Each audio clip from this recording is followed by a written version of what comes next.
Welcome to AV news. Parvathagiri మండల కేంద్రంలో Bharat Ratna award గ్రహీత మాజీ ప్రధాని రాజీవ్ గాంధీ వర్ధంతి పర్వతగిరి మండల కాంగ్రెస్ పార్టీ కార్యాలయంలో ఘనంగా నిర్వహించారు. కార్యక్రమంలో మండల కాంగ్రెస్ పార్టీ అధ్యక్షులు జాటోతు శ్రీనివాస్ నాయక్ మాట్లాడుతూ రాజీవ్ గాంధీ ప్రధానమంత్రిగా ఉన్న సమయంలో టెలికాం రంగాన్ని తీసుకొచ్చి మారుమూల ప్రాంతాలకు కమ్యూనికేషన్ తీసుకొచ్చి ఈ భారతదేశాన్ని ముందు వరుసలో నిలబెట్టిన ఏకైక ప్రధానమంత్రి రాజీవ్ గాంధీ.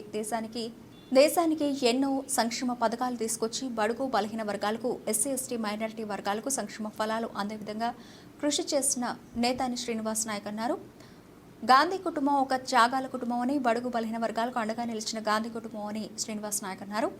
కార్యక్రమంలో జిల్లా పార్టీ ఉపాధ్యక్షులు అనిల్ రావు, ఎంపీటీసీ మోట్ల మహేంద్ర, టౌన్ అధ్యక్షులు కుసం రామచందర్, సొసైటీ డైరెక్టర్ గంగాధర్ రావు, యూత్ కాంగ్రెస్ నాయకులు కందికంట్ల అనిల్, ఎస్టీ సెల్ అధ్యక్షులు బానోత్ భాస్కర్ నాయక్, సోమవారం ఎంపీటీసీ సరోజ్ని, లజ్ నాయక్, సీనియర్ నాయకులు సునీల్ రావు, కంటెం సుధాకర్, మాధవరావు, మండల కాంగ్రెస్ పార్టీ కార్యాలయ ఇన్ఛార్జ్ పోకల శంకర్, చౌదరాఘవులు, కల్లడ గ్రామ పార్టీ అధ్యక్షులు రమేష్, సైదులు, బోట్ల కనకరాజు, వెంకటేశ్వర్లు, మండలంలోని వివిధ గ్రామాల్లో పార్టీ అధ్యక్షులు, కాంగ్రెస్ పార్టీ సీనియర్ నాయకులు, మహిళా సోదరిమణులు, కాంగ్రెస్ పార్టీ కుటుంబ సభ్యులు పాల్గొని వర్ధంతి వేడుకలను ఘనంగా జరిపారు.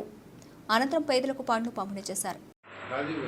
ఈరోజు పర్వతగిరి మండల కేంద్రంలో స్వర్గీయ రాజీవ్ గాంధీ గారి వర్ధంతి జరుపుకోవడం ఈ ప్రాంత ప్రజలకు, ఈ ప్రాంత గిరిజన సోదరులకు చాలా సంతోషక వాతావరణం ఏర్పడుతూ ఉన్నది. భారత రత్న రాజీవ్ గాంధీ గారి వర్ధంతి సందర్భంగా ఈరోజు పర్వతగిరి మండల కేంద్రంలో పేదలకు పనులు పంపిణీ చేయడం జరిగింది. అదేవిధంగా రాజీవ్ గాంధీ గారు ఈ భారతదేశానికి చేసిన సేవలు, టెలికాం రంగానైతే కానీ బడుగు బలహీన వర్గాలకు ఆశయ జ్యోతిగా నిలిచిన ఏకైక కుటుంబం ఇది ఉన్నదంటే ఈ భారతదేశంలో ఒక గాంధీ కుటుంబమే తప్ప వేరే ఎవరు లేరని నేను చెప్పదలుచుకున్నాను. ఎందుకంటే ఈ కుటుంబం త్యాగాల కుటుంబం. ఈ కుటుంబం ఎస్సీ ఎస్టీ బీసీ మైనారిటీ వర్గాలకు అండగా నిలిచే కుటుంబం.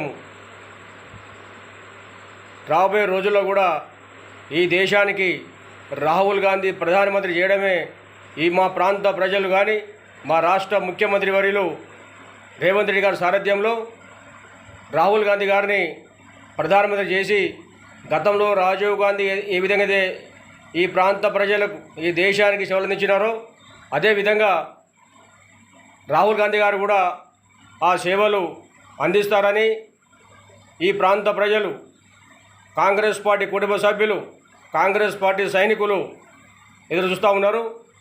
ఆశాకిరణం యువ నాయకుడు రాహుల్ గాంధీ ప్రధానమంత్రి కావాలి.